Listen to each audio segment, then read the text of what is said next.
నా పేరు మిరియం శ్రీనివాసులు. ఇటీవల కాలంలో ఎస్సీ ఎస్టీ బీసీ మైనారిటీ ప్రజాప్రతినిధులపైన అసత్య ప్రచారాలు చేస్తూ వారి యొక్క మనోభావాలను దెబ్బతీసే విధంగా జరుగుతున్న పరిణామాలని మాకు చాలా బాధేస్తుంది. ముఖ్యంగా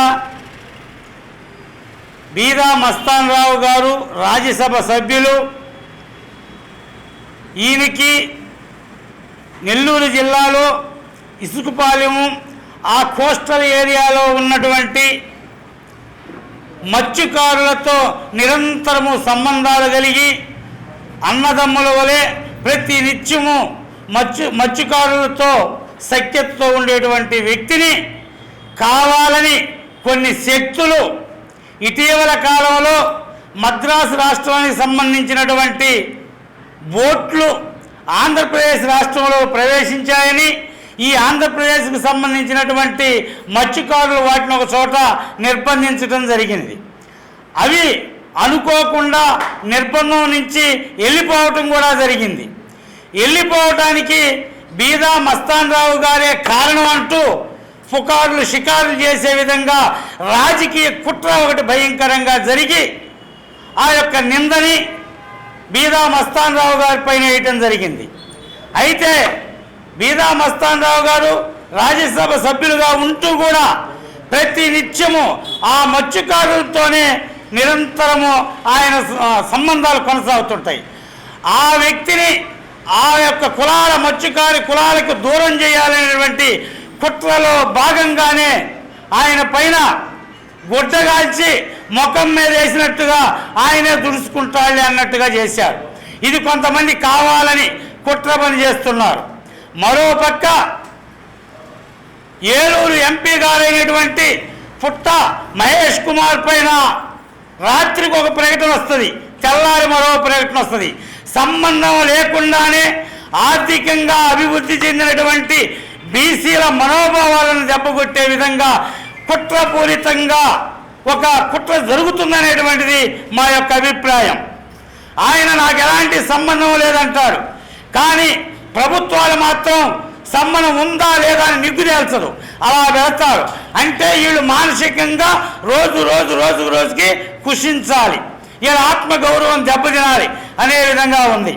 మరోపక్క ఇటీవల కాలంలో అమరావతి కావాలని, రాజధాని కావాలని తన శక్తి యుక్తులు మొత్తాన్ని కూడా తీసుకొని పనిచేసినటువంటి వ్యక్తి కొలకపూడి శ్రీనివాసరావు గారు, తిరువూరు ఎమ్మెల్యే గారు. విచిత్ర విషయం ఏంటంటే ఆయన డాక్టర్ బాబాసాహెబ్ అంబేద్కర్ గారు ఇచ్చినటువంటి రిజర్వేషన్ వల్ల ఆ తిరువూరు నియోజకవర్గంలో ఎమ్మెల్యేగా పోటీ చేసే అవకాశం వచ్చింది. పోటీ చేశాడు, గెలిచాడు. ఇక్కడే స్టార్ట్ అయింది. ఏ రిజర్వేషన్ వల్ల గెలిచాడో స్వతంత్రంగా, ఆత్మాభిమానంగా, ఆత్మగౌరవంగా పరిపాలన సాగించే విధంగా కాకుండా మీ రిజర్వేషన్ల వల్ల నేను అయ్యావు కానీ పెత్తనం మేలు చేయాలనేటువంటిది అక్కడ ఉన్నటువంటి అగ్రకుల దురహంకారులు ప్రయత్నం చేస్తూ ఆ గెలిచిన నాటి నుండి ఈనాటి వరకు కూడా తనని మానసిక క్షోభకు గురి చేస్తున్నారు. ఎక్కడైనా ఈ రాష్ట్రంలో ఎక్కడైనా ఎమ్మెల్యే ఉంటే ఎంపీ పెత్తనం ఉంటుందా? ఆ ఎంపీ పెత్తనం ఈ ఒక్క తిరువూరులో ఒక ఎస్సీ ఎమ్మెల్యేనే కదా మీ పెత్తనం చేయాలని అక్కడ కుట్రలు పడుతున్నారు. వీటన్నిటిపైన పార్టీ, తెలుగుదేశం పార్టీ బీసీలు ఎన్నుముక అంటున్నప్పుడు బీసీల ఎన్నుముక ఇరుగుతుంటే మీరేం చేస్తున్నారని మేము ప్రశ్నిస్తున్నాం.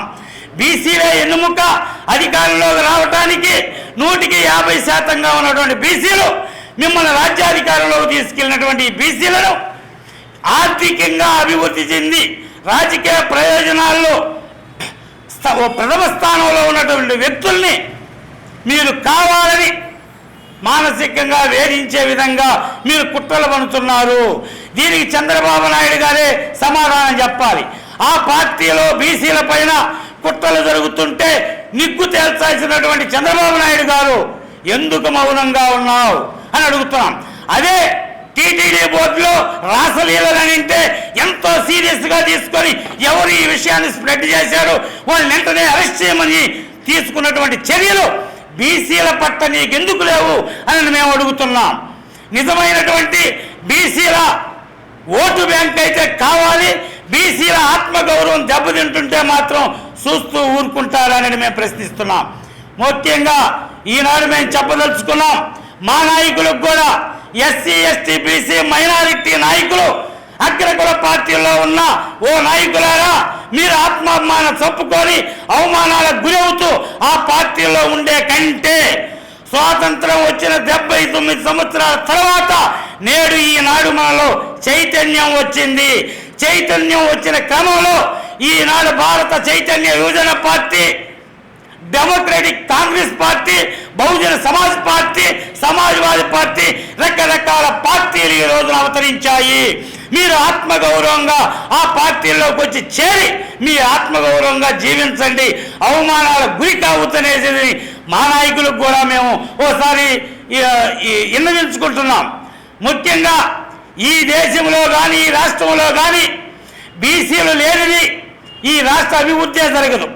ఈ రాష్ట్రంలో కుల వృత్తులపై ఆధారపడి జీవిస్తున్నటువంటి బీసీలు నేడు ఆర్థికంగా, సాంఘికంగా, రాజకీయంగా అంచెలంచెలుగా ఎదుగుతుంటే ఎక్కడ ముందుకు పోతారో రానున్న రోజుల్లోనని ముందర కాళ్ళకు బంధాలేసే విధంగా ఈ బీసీల మనోభావాలని దెబ్బతీస్తుంటే అధినాయకులు మౌనంగా ఉండటంలో ఆంతర్యం ఏమిటి?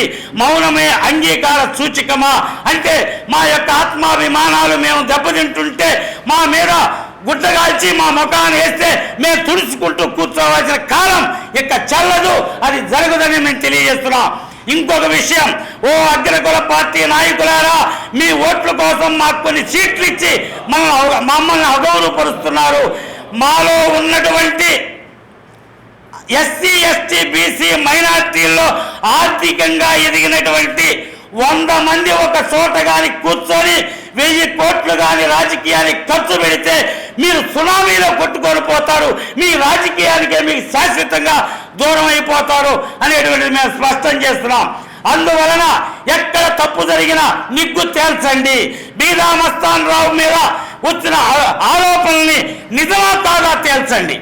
నిజమా కాదా తేల్చకుండా పెండింగ్లో పెడితే మీరు ఉన్నదాన్ని లేని దాన్ని స్ప్రెడ్ చేస్తూ రాత్రికొకటి తెల్లారి ఒకటి స్ప్రెడ్ చేస్తూ మా ఆత్మ గౌరవం మీద మీరు దెబ్బ కొడుతున్నారు. ఎట్టి పరిస్థితిలో ఇక మేము క్షమించము. రానున్న రోజుల్లో ఇదే విధంగా కొనసాగితే రాజకీయ అధికారం అనేటువంటిది మీరిచ్చేది కాదు, మేము గుంజుకుంటాం అనేటువంటిది తెలియజేస్తూ సెలవు తీసుకుంటున్నారు. ముఖ్యంగా ఇంకొక విషయం, మరి ఒంగోలులో కూడా గత ప్రభుత్వంలో యాదవ్ భవనంలో స్థలాన్ని ఇచ్చారు.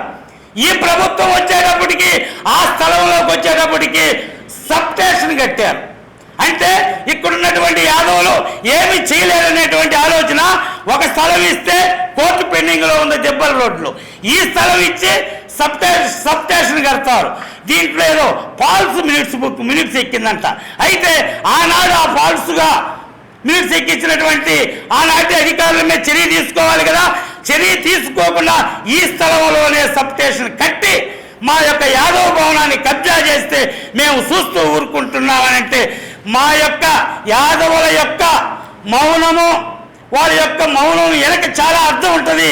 రానున్న రోజుల్లో మా బీసీలకు కానీ, యాదవులకు కానీ, గౌడులకు కానీ, కుమ్మరి ఎవరికి మీరు అన్యాయం చేసినా రానున్న రోజుల్లో తగిన మూల్యం చెల్లించుకోవాల్సి వస్తుందని మేము హెచ్చరిస్తున్నాం.